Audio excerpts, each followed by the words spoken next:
Marka toko 17.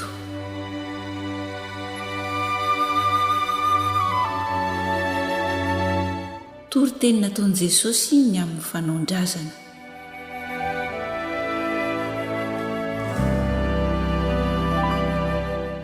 Ary niangona teo aminy ny Fariseo sy ny mpanora-dalàna sasany izay avy tany Jerosalema, ka nahita ny mpianatra sasany fa nihinan-kanina tamin'ny tanana tsy madio, izany hoe tsy voasasa. Fa ny Fariseo sy ny Jiosy rehetra tsy mba mihinana raha tsy efa manasa tsara ny tànany, satria mitàna ny fampianarana voatolotry ny razana izy. Ary raha avy any an-tsena dia tsy mihinana izy raha tsy misasa aloha. Ary misy fomba maro koa izay noraisiny ho tànana, dia ny manasa kapoaka sy famarana mbamin'izay fanaka varahana. Dia nanontany azy ny Fariseo sy ny mpanora-dalàna hoe, nahoana ny mpianatra ao no tsy manaraka ny fampianarana voatolotry ny razana, fa mihinan-kanina amin'ny tanana tsy misasa izy? Fa Jesosy nanao taminy hoe, marina ny naminanian'Isaia ianareo mpiatsara velatsia, araka ny voasoratra hoe, ity fireneny ity manaja amin'ny olony, fa ny fony kosa lavitra. Koa foana ny ivavahan'ireo amiko, raha mampianatra ny didin'olombelona ho fampianarana izy. Mahafoy ny didin'Andriamanitra ianareo ka mitàna ny fanaon'ny olona. Ary ho koa izy taminy, hay tsara ny nahafoizanareo ny didin'Andriamanitra mba hitandremanareo ny fampianarana voatolotra anareo. Fa hoy Mosesy, manaja ny rainao sy ny reninao. Ary koa, izay miteny ratsy ny rainy sy ny reniny dia atao maty tokoa.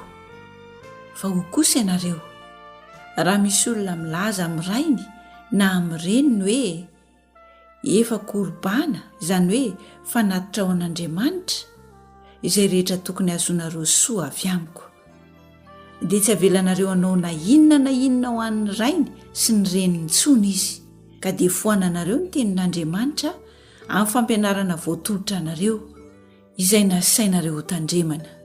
Ary zavatra maro mifanahataka amin'izany koa no ataonareo. Ary niantso ny vahoaka ankeo amindray izy, ka nanao taminy hoe, mihaino ahy ianareo rehetra, ka mahafantara, fa tsy ny zavatra avy eo ivelany izay miditra ao anatin'ny olona no mahaloto azy, fa izay mivoaka avy eo anatin'ny olona no mahaloto azy.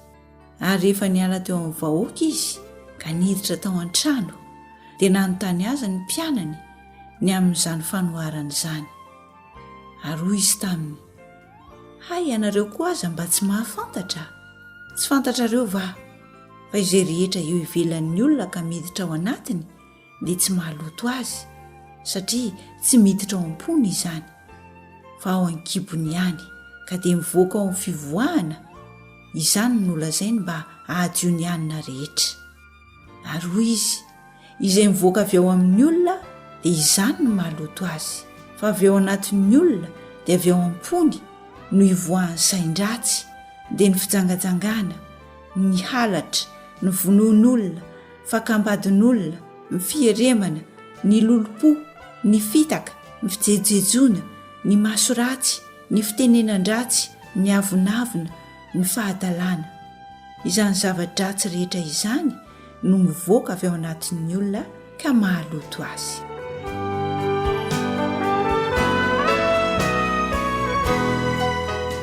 Ny nahasitranan' Jesosy ny zanaka vavin'ilay vehivavy kananita.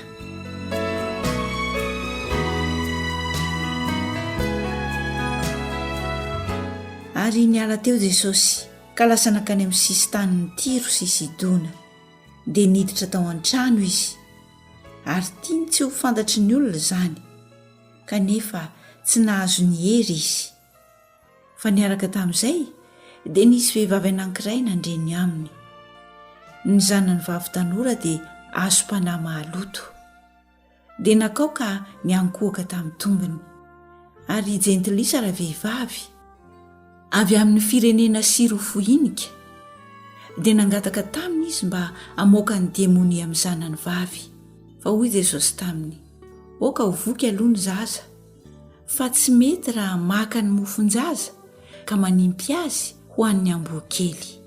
Fa raha vehivavy namalaka nanao taminy hoe, eny tompoko, kanefa na dia ny amboa kely ao ambanin'ny latabatra aza dia mba mihinana ny sombontsombo ny mofonjaza ihany.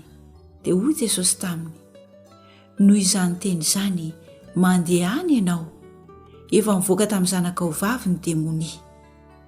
Ary raha tonga tao an-trano ny ravehivavy dia hita ny nandro teo ambony farafara ny zanany vavy, ary ny demonia efa nivoaka taminy.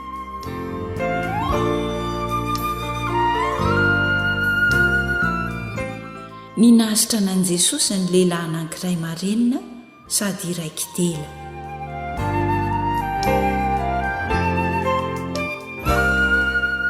Ary Jesosy niala indray tamin'ny sisin-tanin'ny Tiro, dia namaky an'i Sidona sy ny tany Dekapolisy ka nakany amoron-dranomasina Galilea. Ary nisy marenina sady raiky tela anankiray nety ny tany aminy, ka nangataka taminy ireo mba hametrahany tanana. Ary nitondra lehilahy nitanila niala teo amin'ny vahoaka izy, dia nangarona ny sofiny tamin'ny ratsan-tanany, dia nandrora ka nanendry ny lelany. Ary niandrandra ny lanitra izy, dia nisento ka nanao taminy hoe efata, izany hoe maladia. Dia nalady ny sofiny sady voavany fatorany lelany, ka dia nahateny tsara izy. Ary nandraran'ny olona teo Jesosy mba tsy hilazalaza na amin'iza na amin'iza, fa na dia norarany aza izy dia vao maika nampely izany bebe kokoa. Dia talanjona indrindra ny olona ka nanao hoe tsara ny nanaovany zavatra rehetra, fa sady mampahalady ny marenina izy no mampiteny ny mona.